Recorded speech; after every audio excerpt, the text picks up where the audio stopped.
for the last stream of your day. Final stream for today.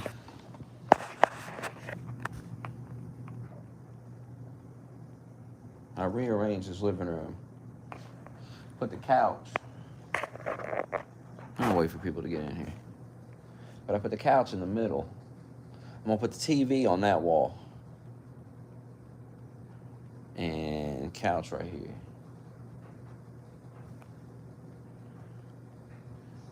That's the plan. And I'll put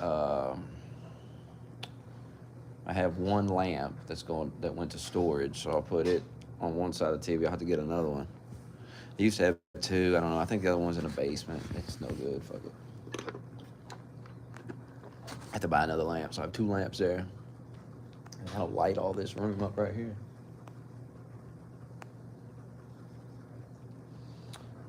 Get a rug, coffee table right here. Buy another one of these saucer chairs that I can fold up for if I need an extra seat for somebody. And lean it up against that wall right there. And it's done. I put it in the closet. Done. Done. Get some pictures, a couple of posters or something. Put it on these walls. Done.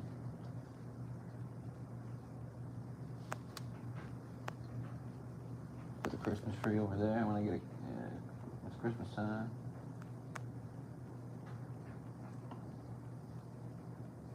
I gotta buy them a big ass giant dog bed so they can lay on it. That's way down the road though. These motherfuckers got enough shit. They're just gonna sleep on a damn futon anyway.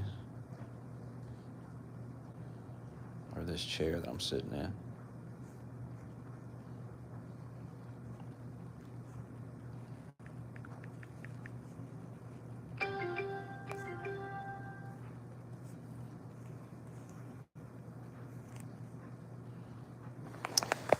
On a coffee table.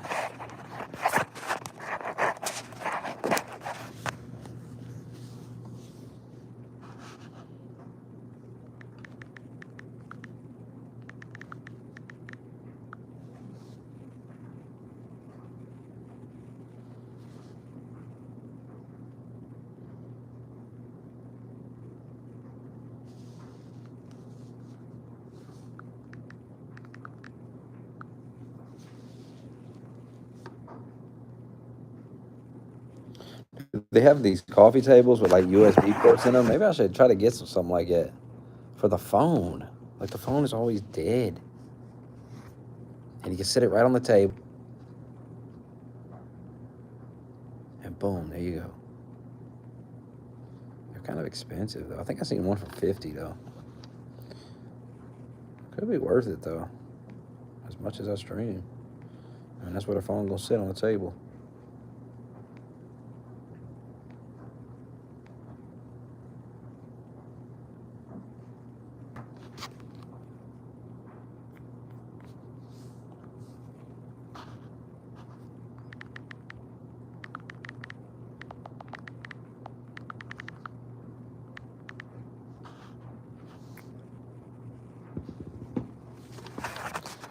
Call 911.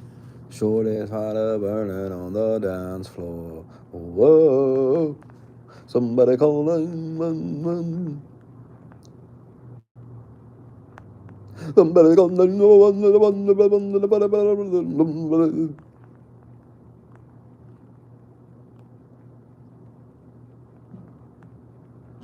I need a coffee table.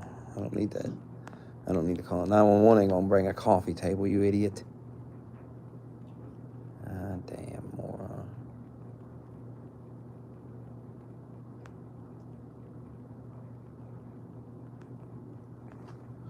T-West don't play, comes right and slaps him. Slaps him in the mouth. Get wrecked, nerd. Get wrecked, nerd.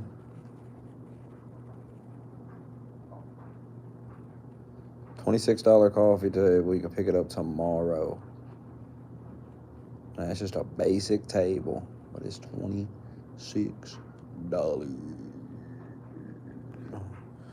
What is with these LED coffee tables?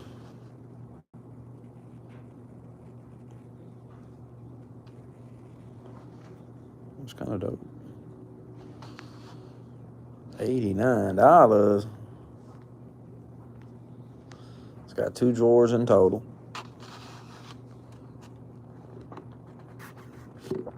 Damn, you can be. It'll play to your music. Huh. Over 6 million colors.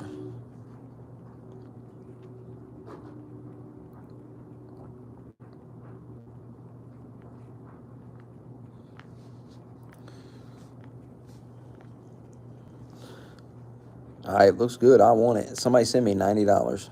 We'll buy it. Go ahead, send me $90.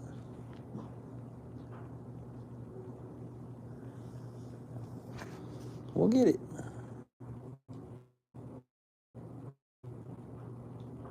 We'll take it.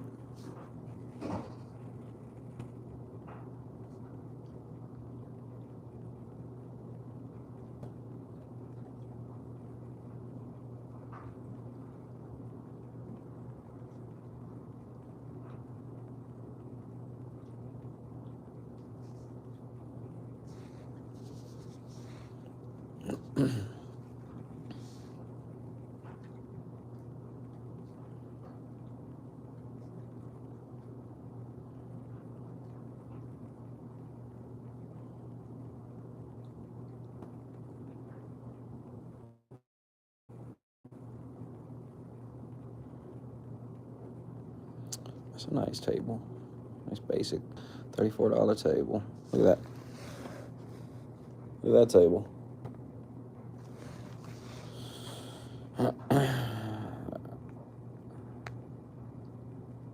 I'll take it. Somebody send me $34.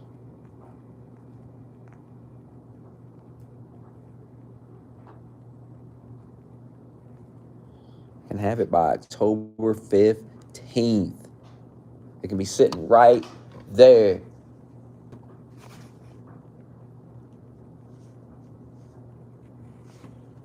And how big is that table even?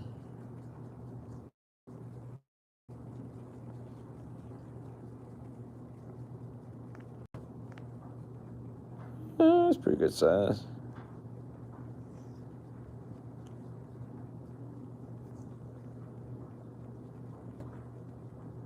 Stop.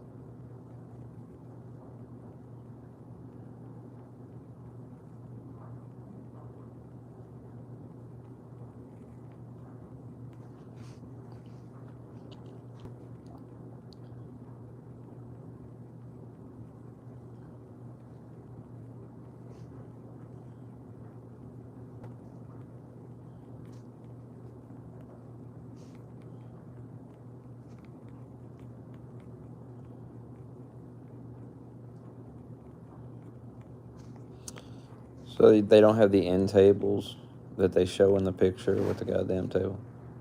They don't sell those. Well, that makes a lot of sense.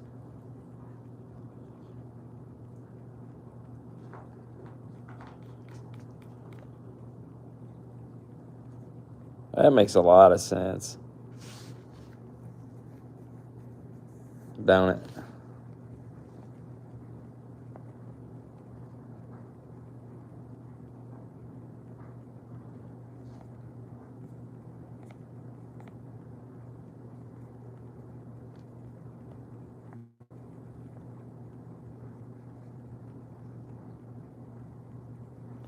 Complete the look. You don't even sell them.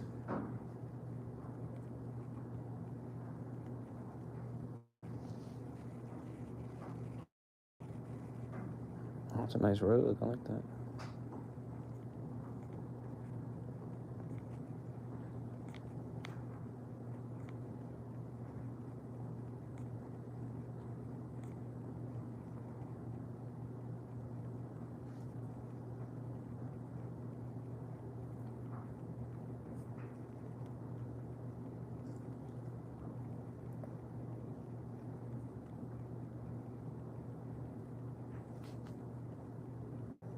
Like, this is a lovely $34 table.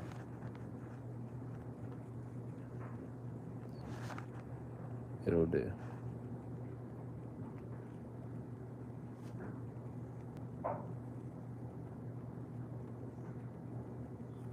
I'll take it.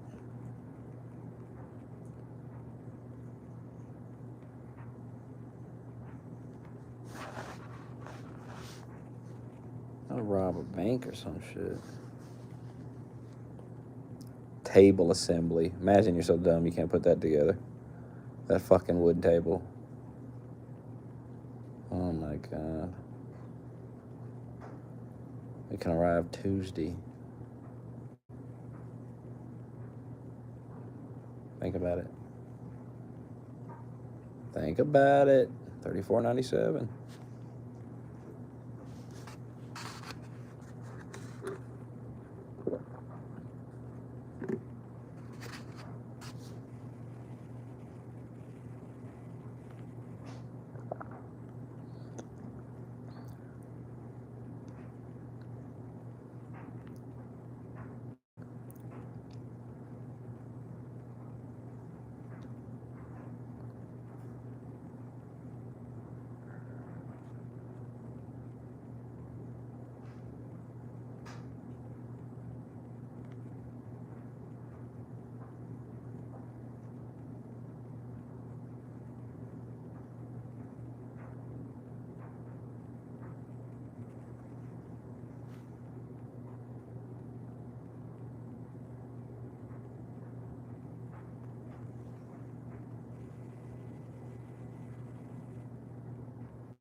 Noise-free design on the bed frame. That's hilarious.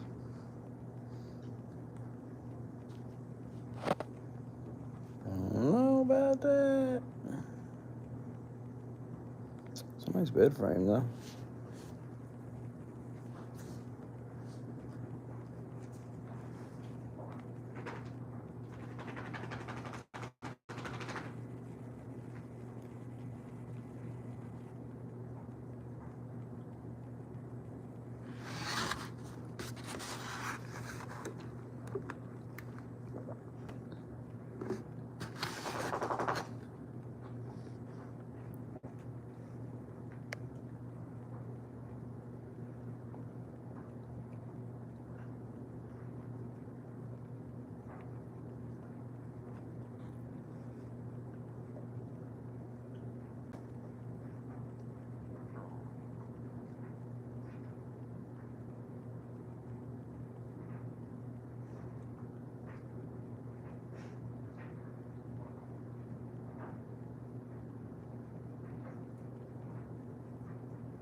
Oh, Joe Biden.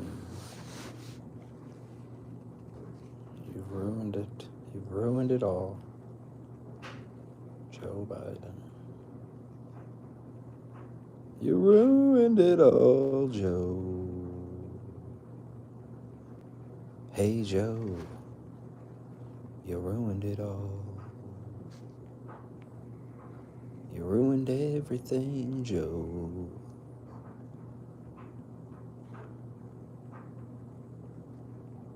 If I ever meet him, I'm going to say, you ruined it all, Joe. You ruined everything. You ruined people's lives, Joe. Do you know what you've done, Joe? Do you know? Do you know what you've done, Joe?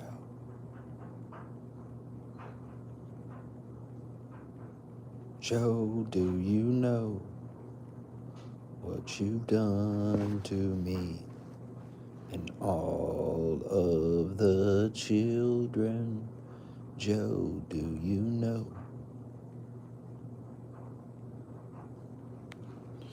Joe, you've ruined everything. You've destroyed everyone.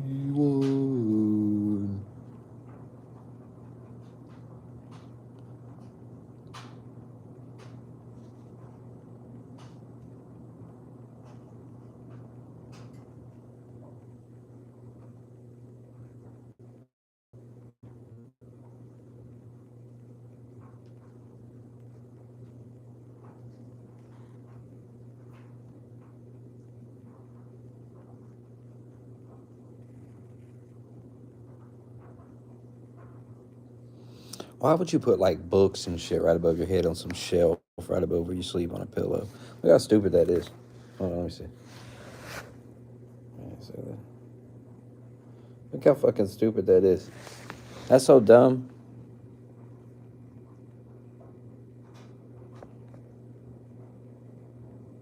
Tell you what, you could handcuff a bitch to that though. Bet she'd like that. What is that? Like put a book in? That's kind of cool. I wouldn't put a bunch of shit up here on a shelf though. It'd fall on my fucking head. I think you could sit soft things up there. Very soft things. That's a soft place.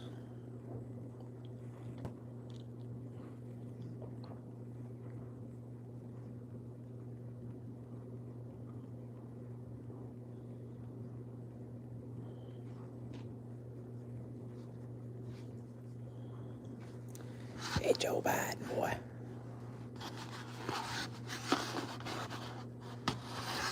It's me, Joe Biden, boy.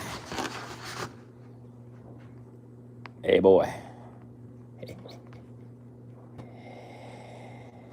Hey, boy. Miracle, go lay down, quick.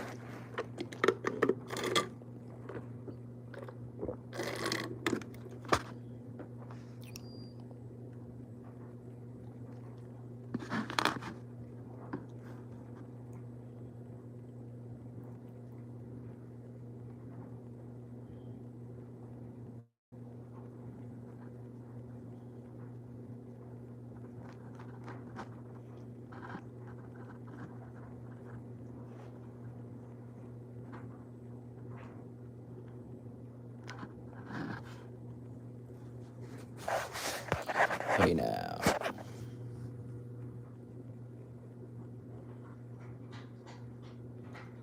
Hey, now,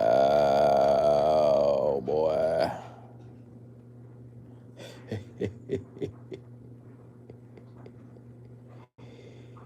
Oh, good. Hey, boy. Wake up, boy. Hey, boy, wake up, boy.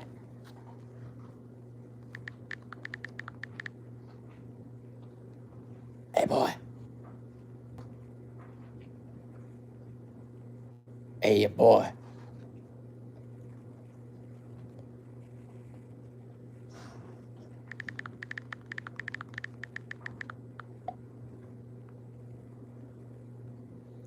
Hey, boy.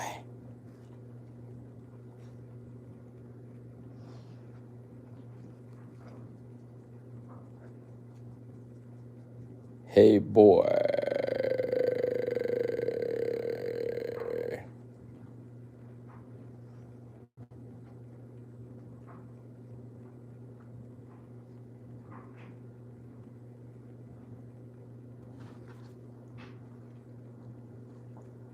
Hey, boy. The Elon robots. It's cool, but it's also terrifying.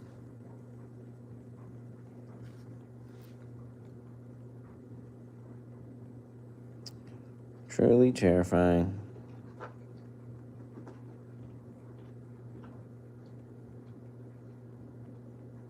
Truly terrifying. I'm scared of it. I'm gonna shit myself.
What'd you think of it?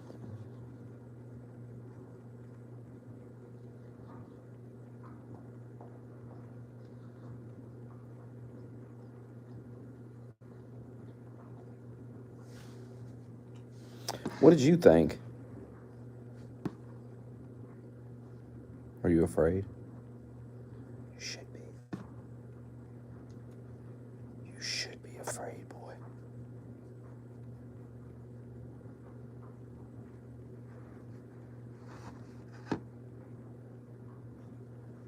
You should be terrified, boy.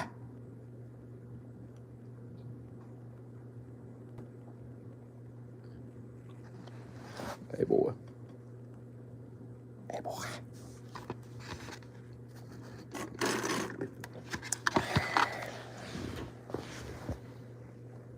Hey, Joe.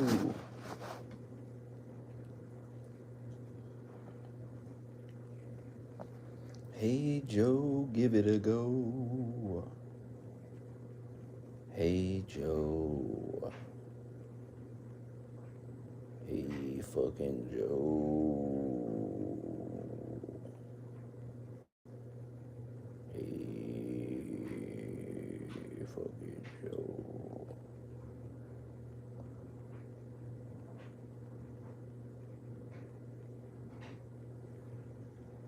Hey, fucking Joe.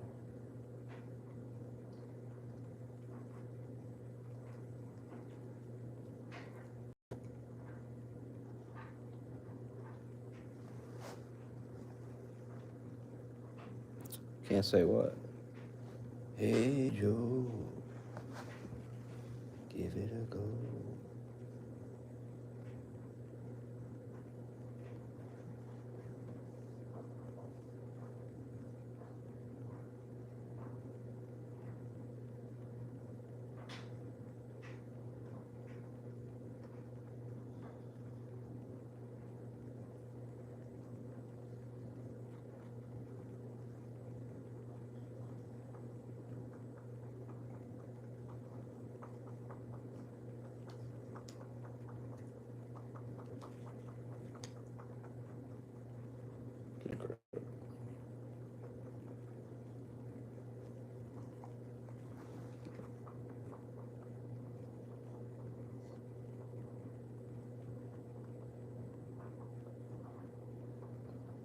Get a fucking grip.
Theodore West.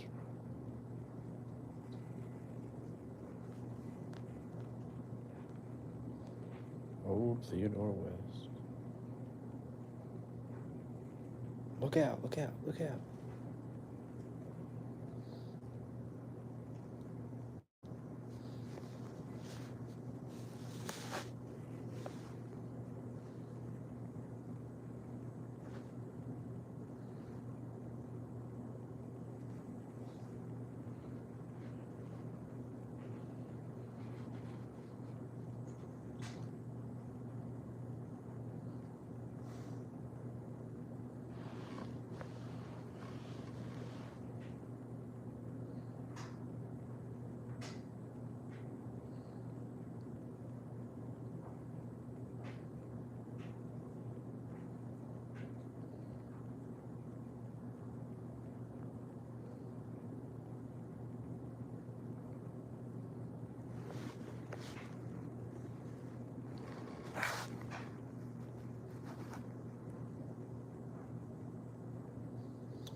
You can say whatever you want.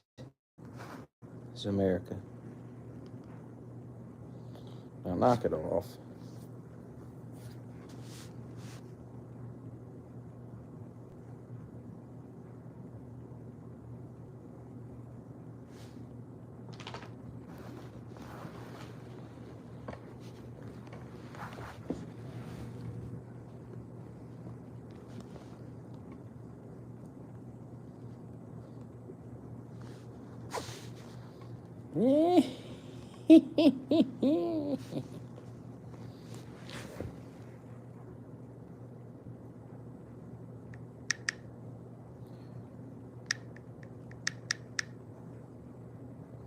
Please remember me.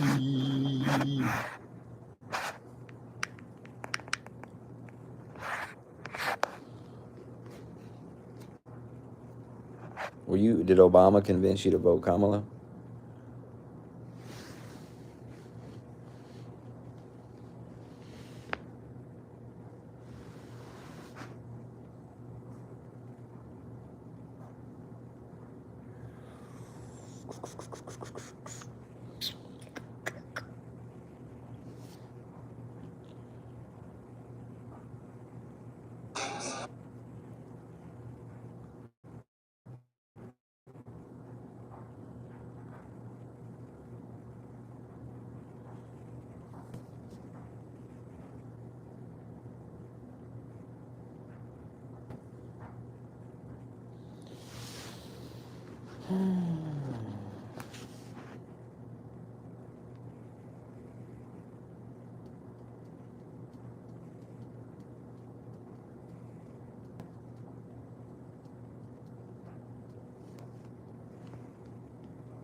I'm shadow banned. You're shadow banned too.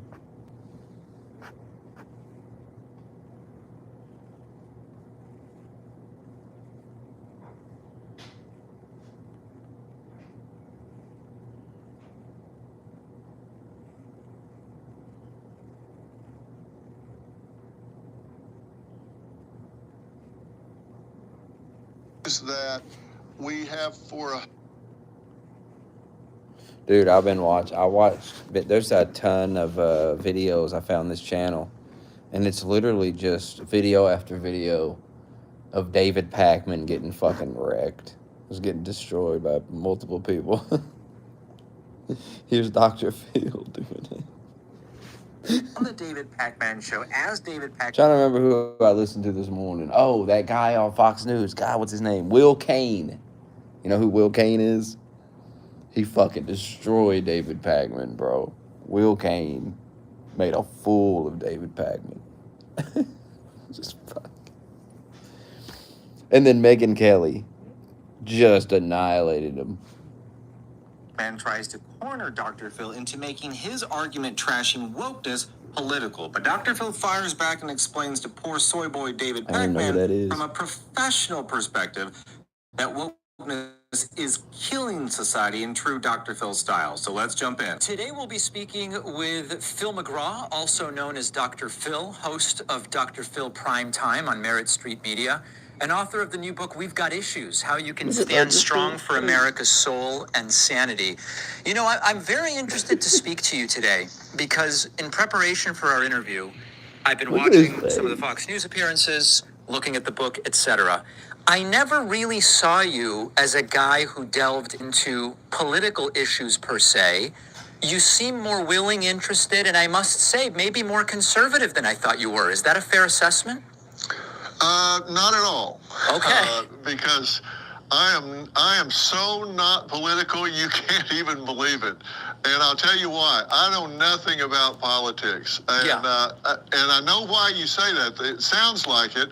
Right. I talk about these things as cultural issues from a psychological, psychosocial standpoint, how they affect families and people.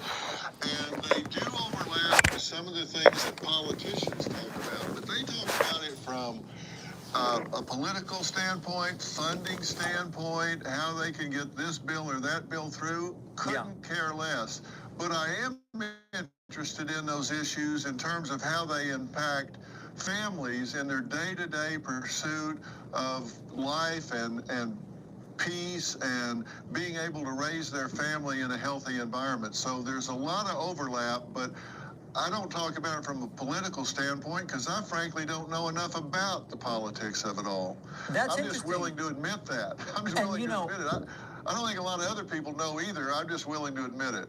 I don't want to make this like, famously there's a story of literary critics were talking about the symbolism in Ray Bradbury's Fahrenheit 451, and he would tell them, that's not at all what I meant. And so I don't want to make this where I tell you about how political all the stuff you say is, but the reason why I say it is a lot of the language in the book, and when you talk about issues like immigration and culture and others, it seems as though it alludes to going back to the good old days, individual decisions in the style that many Republicans now talk about with regard to schooling and parenting, etc. But you're saying it's just not the case. No, and that doesn't mean that there aren't politicians on both sides of the aisle that talk about these issues. But if you really think about raising a family in America, whether it's now or 50 years ago or 20 years down the road, we still have to keep our eye on what I think are core issues in America, and I think the backbone of America is the family unit. I really think that if we have strong families, if we have strong family values, and I think that our families in America, as you've heard me say and read me say, are under attack. And I think some of those attacks are unintended consequences of technology, for example. But these are things that, whether politicians talked about them or not, if they tried to legislate about them or not, I would still be talking about. So give some examples of that. What are some of the attacks facing families? Well, I think about 08, 09, we had what I think has been the biggest change to human life since the Industrial Revolution. I think before the Industrial Revolution, we were a very agricultural civilization. Right? People worked on the farms. We grew what we needed. But then we became mechanized, and I think back then we were 95% screaming about Satan and agricultural. Now we're 1% agricultural. Why? Because everything is so mechanized, and people move to the cities and all. Well, the biggest thing that's happened since then, in my opinion, was the advent of the smartphone. The internet became so prolific. And, I mean, think about it. We're walking around in 08, 09 with as much computing power in our hands with smartphones, laptops, iPads, that we had when we did the moon shot. When we put a man on the moon, we didn't have as much computing power as we could hold in our hands as of 08, 09, and it changed everything. And people stopped being so involved with the reality of life and started getting involved in virtual life. And it's only gone more and more in that direction since that time. And also at that time, we started seeing the highest levels of anxiety, depression, and loneliness in young people since records were kept. I'm with you on this one. Jonathan Haidt has studied and written about this extensively. You and I are aligned on this one. What about the ones that fall under what you call the tyranny of the fringe? Because I don't think the smartphone example falls under that category, right? No, that's why I say some of this is the unintended consequences of, like, technology. But then we've got some where we've got people that are just trying to change some of the core values in America, core values of family, trying to rewrite history. First off, Dr. Phil is right in that, people on the internet, the left, we all know who big tech is leaning towards. They have tried to rewrite key parts of history, reality, news stories, media. Folks, we've all seen it. But I found it very interesting that earlier David Pacman, simply for the way that Dr. Phil looked at these issues from a clinical and psychological standpoint, which naturally is based around the nuclear family. He then immediately assumed he was a conservative. Why would he not think or assume that Dr. Phil could have had the same ideas and been on the left? Doesn't that show where David Pakman's moral structure is originated? It's around alphabet group first, and then everybody else. Not the people who breed and like make society and the family and everything else. No, they're secondary. Because otherwise, why would you not assume that? Like, he had to have a standpoint to assume that Dr. Phil was like this based on just his values, and he automatically went political with it. Like this, none of this used to be a political issue. Just everybody knew it. Everybody knew it. And this didn't start to be a thing until, I don't know, 15 years ago. And then, yeah, right around the time with the smartphone. That's when you start seeing pink-haired crazy start to, explode all over. I mean, let me know in the comments what you think. But yeah, that's about the same time span to where all of this wokeness started to explode in society. But yeah, Dr. Phil's obviously right. Like, it's attack on the family. It's taking the moral high ground and saying, hey, all you normal people, you're the ones at fault, which is insane. Leave a like, let's get back in. And we've got people that are coming in saying, well, we want to change history, we want to change what kids are being taught in history, we want to change biology, we want to change all of the things that we have for 100 years had empirical data to support. But tell me more about, I don't want to gloss over this. I really want to understand this. Changing history. Okay, what was the history that used to be taught that now has been changed by the tyranny of the fringe? Well, pick an area. We can talk about biology, where we have always had two sexes. But what about history? Now, just to pick history, not biology, because you said history, biology. What about history? Well, there's a lot of history to biology, and you would be missing a big point to pretend that there's not historical biology. But if you want to talk about history, we can, not in biology, but just talk about the history of mankind. Yeah. We've got areas where they don't want to talk about slavery. We had one a group of people that wanted to start describing slavery in history books as involuntary relocation. Right. This was not involuntary relocation. This was slavery. And we've got people that are wanting to rename schools because people that were doing what were the mores and folkways of the times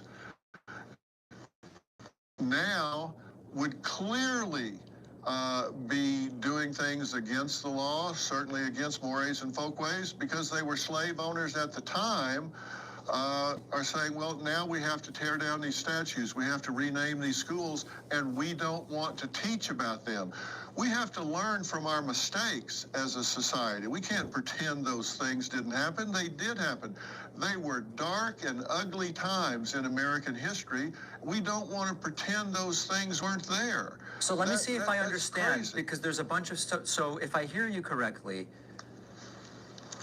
you're not in agreement with those who want to minimize the tragedy and brutality of slavery, but you also want to keep the school names. If a school is named after a slave owner, you're also okay with that because it will remind us and we will learn from it. Am I understanding that correctly? I think you're oversimplifying what I'm saying. What I'm saying is, if you're wanting to change American history to pretend that these people did not exist, and you want to measure them by today's yardstick rather than the yardstick at the time, that's what is referred to as presentism. And that's like saying, okay, you're going to drive through a neighborhood and the speed limit is 20. And you drive through that neighborhood doing 20, and then they come along and say, you know what, we're going to change the speed limit to 10, and we're going to give you a ticket for speeding when the speed limit was 20. It's now 10, but you weren't speeding when you were doing 20, but now it's 10. We're going to give you a retroactive ticket for doing what was acceptable at the time. That's called presentism. We're going to take what was done back at the time, pull it up into the current time, your thoughts on and 72. condemn you for not knowing what was going to be acceptable 200 years later than when you did it. Oh, but And I think that is really narcissistic and arrogant and rewriting history instead of letting people learn from the mistakes that were made in America and that we need to learn from so we don't make those mistakes again. I think that's a great professional way to put all that by Dr. Phil without making it political. But at the same time, basically saying wokeness is insane. Did you notice David Pakman still trying to push the tyranny of the fringe after Dr. Phil had already explained that's not what I was talking about, but he's still trying to reference it as that? Like, no, dude, you should drop that. And then trying to say, like, there's no, like, okay, biology, take that part, right? We've got 60 years worth of studies to show the differences between man and woman. Brain mass, bone mass, density, cardiovascular. I mean, it goes on and on and on. Your neurological wiring, on hormones. It just doesn't end. Yes, there is a difference between the two. And Dr. Phil is exactly right. The idea that you're going to go back in time and just apply everything today to those people at the time when like everyone was just normal. I mean, this is what they started doing with your tweets and your Facebook history and like, oh, that's so 10 years ago. Now you're a racist. You know, like whatever woke nonsense that the, far left wants to push. This is crazy. But I think Dr. Phil did a great way of putting this all together as David Pakman keeps trying to make it more political than it really is. And Dr. Phil is just saying, like, look, these are just basics. This is basic common sense. You don't need a crazy degree to know this, but at least it gives me an air of credibility because you can't say, oh, I'm on the right or left. Like, I'm just a professional. Like, this is destroying families. It's destroying people. It's not good for society, and got to get rid of it. But let me know in the comments what you thought about what Dr. Phil had to say to poor old David Pakman. Thanks for watching. Like, subscribe, and I'll see you on the next one. Make it a birthday party to remember with help from Oriental Trading. From tableware and decorations to favors and more. You'll find amazing buys on all the supplies you'll need for today's hottest birthday party themes. Spend less and party more. Plus, get free shipping at orientaltrading.com.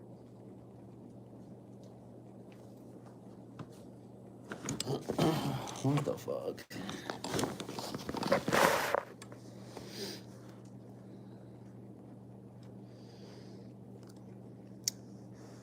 I mean, David Pakman.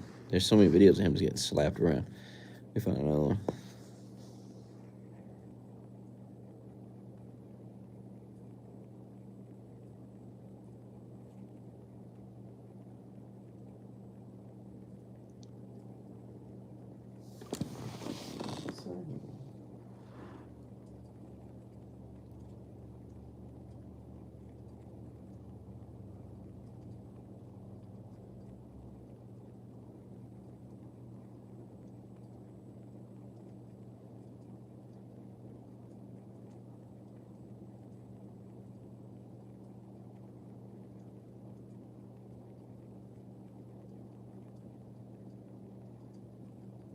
He committed legitimate wrongs as well. Fucking Will Kane. I can understand that it's hard to separate. What? Well, no, I've seen you tweet this. You said, look, could be that one guy broke the law more than the... Will Kane schools Destiny in this clip from the Will Kane show as Destiny and Will Kane are debating the lawfare being used against Donald Trump. It's clear to Will Kane that Destiny really doesn't understand the populist right at all and why they are so distrusting of our institutions. But that's what happens when you listen to the leftist media, folks. And Will Kane has to set Destiny straight. So let's jump in. On January 6th, defendants on the law, whether or not it applies to people rioting at the Capitol. But the point is, what the Manhattan case illustrates is, none of these are pursuit of justice. They're all a pursuit to try to tar Donald Trump before an election, because polls suggest if you can say Donald Trump convicted felon, you might swing some independent voters. Could it not be that they think that he committed legitimate wrongs as well? I can understand that it's hard to separate. What? Well, no, I've seen you tweet this. You said, look, it could be that one guy broke the law more than the other guy. Yeah. It could be that they requires us. Go ahead. I was going to say, it could be that there is a strong feeling from Braggs that he really does feel like Trump committed a grave error here, that, you did lie about your bookkeeping stuff, and you did do it in order to influence his election, and that's a big deal.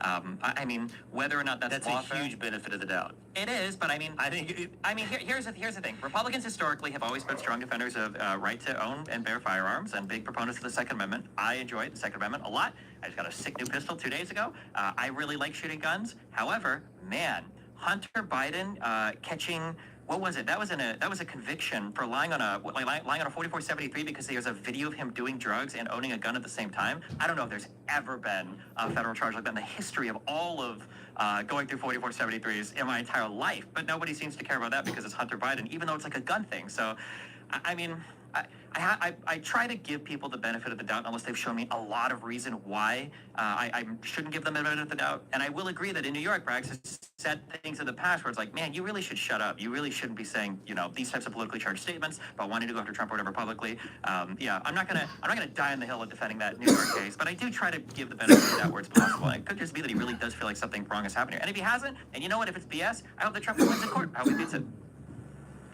Okay, let's put a pin in this, because I think this comes back to something else I want to talk to you about at a broader level. Because my contention is that it's a symptom of a DOJ that has been politicized against a single man, or better yet, even broader, I think, against a certain ideology. Well, it can't be that, right? Because the DOJ said they wouldn't do anything here, right? This is New York State, right? For this case. Yeah, fair point. The others, the Mar-a-Lago case and Jack Smith case, DOJ. But you brought up Hunter Biden, and those were DOJ-related cases. But how about the justice system at large? But once we get down to the state case, then it's going to be different justice systems in different states, and I respect and appreciate that. But and we'll come back to this. The populist right. This is where we're going to tie this in for a minute. You don't like it, and you did tweet, or you said something like, "I miss neocons," which is kind of a weird thing to hear, like 10 years removed from the left. He said that? Destiny, I appreciate the pivot in the movement of Republicans over the past 10 years towards populism.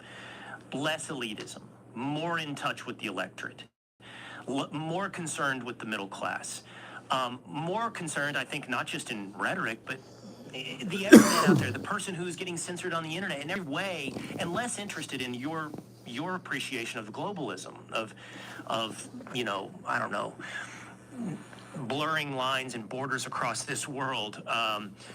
I just think that what we've seen is a healthier, better Republican Party under the banner of populism. There's no way you can think that. That can't possibly be true.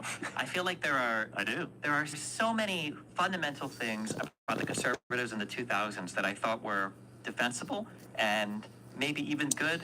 Like one of those was it's better than Hillary. Supposed to be like a reverence for rule of law. I think it's amusing that Destiny talks about giving the benefit of the doubt until you do a whole bunch or enough to prove to me that basically what you're doing is BS. Well, that was everything that Alvin Bragg did. And how can you defend someone like that? Well, he has a strong feeling. Well, that's not that's not an answer. Like, if someone's going after you, prosecuting you, it's like, would you defend the fact that he has a strong feeling that you did something wrong instead of actually knowing what you did wrong? What is with this with feelings? Who cares about feelings? Put it on the paper, cite me the law, exactly what Trump did wrong. And it's like, unless you can do that, your feeling doesn't mean anything. And that's the point. These people hate Trump so much, they've come up with so many BS things about him that, when you live in Destiny's bubble, I'm sure you don't see it, but to the rest of us, we see what's going on here. It's obvious. How about everything that's been thrown at Trump in the past? All of the lies, the smears, the 51 people who lied from the intelligence division about Trump. None of these people have paid any consequence for any of the lies and any of the BS and any of the stuff they've done that we obviously know about. Well, what about the rule of law to punish those who fake all this stuff. Like, there's apparently no rule of law there. I mean, Destiny wants to see rule of law where, you know, he says he wants to, and I find amusing that he could pick that out for the right then, like, but it almost sounds like he doesn't have that for the left. Like, he doesn't pick it out. To them, it's like, well, that should just be like a normal thing. But I don't know. Let me know what you think about what Destiny said. Let's get back in. Doing things that were legal, that was always one of the biggest defenses. I'm going to bed. I gotta get up at 7 a.m. I gotta be at work at 9 o'clock in the morning. I will be live after work. I get off at 5:30, so look for me then. I may go live in the morning, but probably not.